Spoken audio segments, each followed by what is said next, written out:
I'm screaming like a banshee at the hilltop on our walk.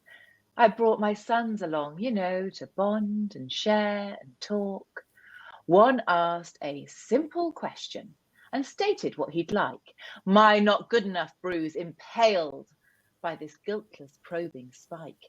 I vented my frustration at my demanding child. For all my inner calm fucked off, I was left scared, raw, and wild. My observer stood out to the side. Get a grip, girl. Take a breath. I saw my son's hurting sorrow, and it kind of felt like death. What's going on? I asked my mind. I haven't got a clue. In vivo parenting myself with kids is hard to do. I just want to please you, Mum, he says through broken tears.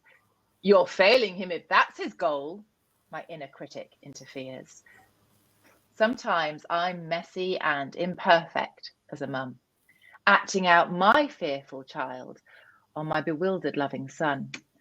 I don't have any answers now. Just know my tantrum here is not to do with you, my love, but an age-old triggered fear.